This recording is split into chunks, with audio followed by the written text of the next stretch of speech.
भगवद गीता अध्याय 3 श्लोक 1 से 10 तक। अर्जुन उवाच ज्यायसी चेत्कर्मन्स्ते मता बुद्धिर्जनार्दन तत्के कर्मणि घोरे मां नियोजसी केशव व्यामिश्रेणे वाक्येन बुद्धिं मोहेसीव मे तदैकं वद निश्चितयेन। श्री भगवान उवाच द्विविधा निष्ठा पुरा प्रोक्ता मयांग ज्ञानयोगेन सांख्यान कर्मयोगेन योगिनाम न कर्मणां नारम्भा नष्कर्मेम न च संन्यस्नादेव सिद्धि संधिगच्छति न हि कश्चिच्छन्मपि जातु तिष्ठति कर्मकृत कार्यते ह्यवशः कर्म सर्वः प्रकृतिजर्गुणे कर्मेन्द्रियाणि संयम्य य आस्ते मनसा स्मरन् इन्द्रियार्थान् विमुआत्मा मिथ्याचारः स उच्यते।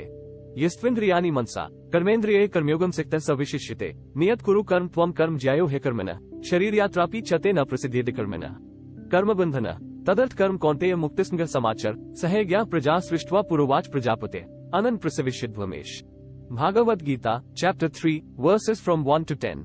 Arjuna said, Krishna, if you consider knowledge as superior to action, why then do you urge me to this dreadful action, Keshava? You are, as it were, puzzling my mind by these seemingly conflicting expressions. Therefore, tell me the one definite discipline by which I may obtain the highest good. Bhagavan Shri Krishna said, Arjuna, in this world two courses of sadhana, spiritual discipline, have been enunciated by me in the past. In the case of the Sankhyogi, the sadhana proceeds along the path of knowledge, whereas in the case of the Karma Yogi, it proceeds along the path of action.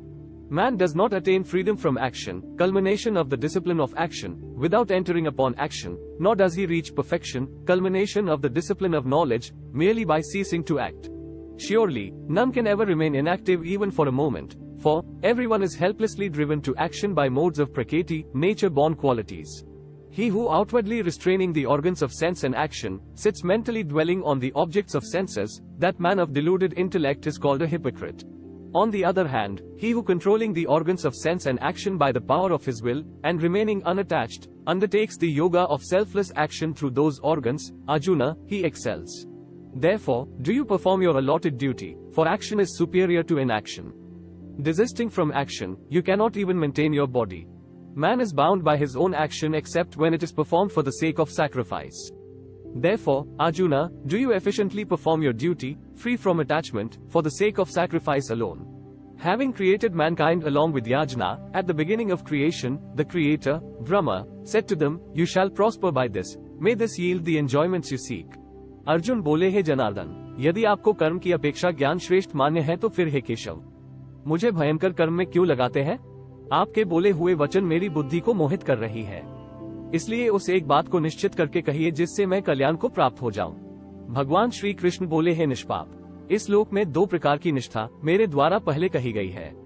उनमें से सांख्य योगियों की निष्ठा तो ज्ञान योग से और योगियों की निष्ठा कर्मयोग से होती है। मनुष्य न तो कर्मों का आरंभ किए बिना निष्कर्मता को यानी योग निष्ठा को प्राप्त होता है और न कर्मों के केवल त्याग मात्र से सिद्धि यानी सांख्य निष्ठा को ही प्राप्त होता है। निसंदेह कोई भी मनुष्य किसी भी काल में क्षण मात्र भी बिना कर्म किए नहीं रहता, क्योंकि सारा मनुष्य समुदाय प्रकृति जनित गुणों द्वारा परवश हुआ कर्म करने के लिए बाध्य किया जाता है। जो मूढ़ बुद्धि मनुष्य समस्त इंद्रियों को हठ पूर्वक ऊपर से रोककर मन से उन इंद्रियों के विषयों का चिंतन करता रहता है, वह मिथ्याचारी अर्थात दंभी कहा जाता है। किंतु हे अर्जुन, जो पुरुष मन से इंद्रियों को वश में करके अनासक्त हुआ समस्त इंद्रियों द्वारा कर्मयोग का आचरण करता है, वही श्रेष्ठ है। तू शास्त्र विहित कर्तव्य कर्म कर, क्योंकि कर्म न करने की अपेक्षा कर्म करना श्रेष्ठ है तथा कर्म न करने से तेरा शरीर निर्वाह भी नहीं सिद्ध होगा। यज्ञ के निमित्त किए जाने वाले कर्मों से अतिरिक्त दूसरे कर्मों में लगा हुआ ही यह मनुष्य समुदाय कर्मों से बंधता है। इसलिए हे अर्जुन, तू आसक्ति से रहित होकर उस यज्ञ के निमित्त ही भली भांति कर्तव्य कर्म कर। प्रजापति ब्रह्मा ने कल्प के आदि में यज्ञ सहित प्रजाओं को रचकर उनसे कहा कि तुम लोग इस यज्ञ के द्वारा वृद्धि को प्राप्त हो और यह यज्ञ तुम लोगों को इच्छित भोग प्रदान करने वाला हो। Thanks for watching, like, share and subscribe.